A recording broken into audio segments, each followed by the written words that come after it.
Frères et sœurs bien-aimés dans le Seigneur, nous célébrons le 33e dimanche du temps ordinaire de l'année liturgique. C'est l'avant-dernier dimanche de cette année.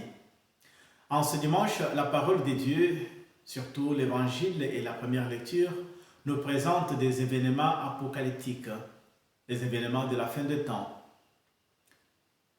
Le prophète Malachie nous provient sur notre identité. Faisons-nous partie de ceux qui craignent le Seigneur, ou bien nous faisons partie de ceux qui n'observent pas ses commandements, de ceux qui ne pratiquent pas la justice. Si nous faisons partie de ceux qui ne pratiquent pas la justice, quand viendra le jour du Seigneur, ce jour pourra nous brûler, pourra nous consumer. Nous serons comme la paille. Mais par contre, si nous sommes de ceux-là qui craignent le Seigneur, de ceux-là qui observent ses commandements, ce jour-là se lèvera le soleil de justice. Il pourra nous éclairer, il pourra nous conduire vers le royaume. Dans l'Évangile, le Christ nous présente aussi des événements qui font un peu peur quand vous entendrez qu'il y aura des guerres nation contre nation, qu'il y aura des calamités, des catastrophes naturelles, qu'il y aura des épidémies, qu'il y aura la persécution des disciples. Oui, frères et sœurs, c'est d'ailleurs des événements que nous sommes en train de vivre en ces jours. Il suffit d'allumer le téléjournal pour pouvoir se rendre compte combien dans le monde l'homme devient toujours de plus en plus mauvais, devient toujours de plus en plus un loup pour son prochain. Et cela fait que des guerres interminables dans des pays comme le Congo, dans des pays comme l'Ukraine, dans des pays comme la Palestine, dans plusieurs pays à travers le monde, après qu'on ait vécu la terreur du Covid-19 qui continue encore à ravager des personnes en ces jours, c'est la guerre qui a éclaté, c'est la guerre qui a précédé.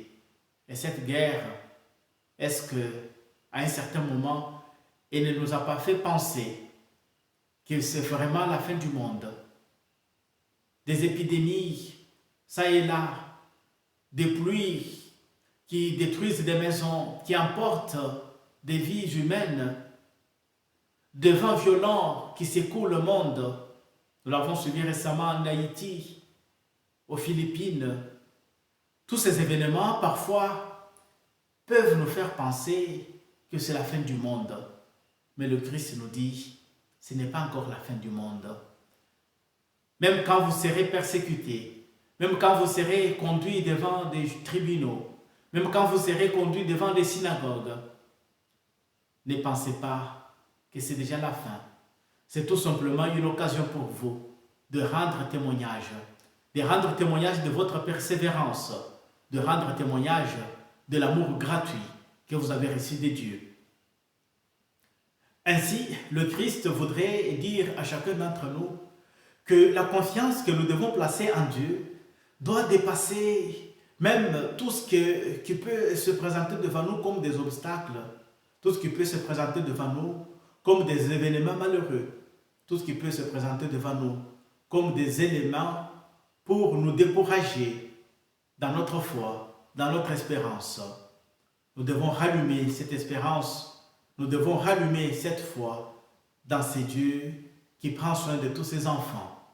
Lui qui ne peut pas permettre qu'un seul cheveu de notre tête puisse tomber, lui qui ne peut pas permettre que notre vie puisse tomber en ruine. C'est Dieu, c'est un Dieu qui prend soin de ses enfants, c'est un Dieu qui prend soin de ceux qui le craignent. C'est un Dieu qui cherche le bonheur de ses enfants.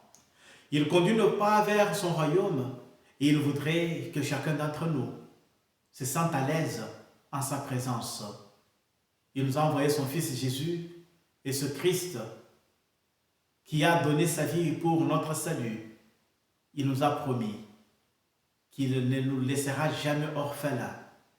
Il nous enverra un paraclet et lui-même assurera notre sécurité, car il nous a dit, je serai avec vous jusqu'à la fin du monde.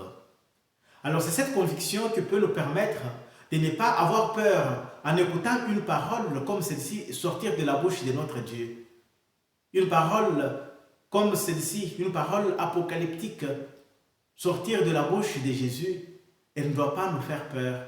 Par contre, c'est une parole qui nous doit encore nous donner beaucoup de force, beaucoup de courage pour que même dans les persécutions, nous puissions continuer à croire que le Seigneur est avec nous, que le Seigneur étendra sa main sur nous et il nous permettra de vaincre le mal qui nous ronge et surtout tout ce qui peut chercher à nuire à notre relation avec lui.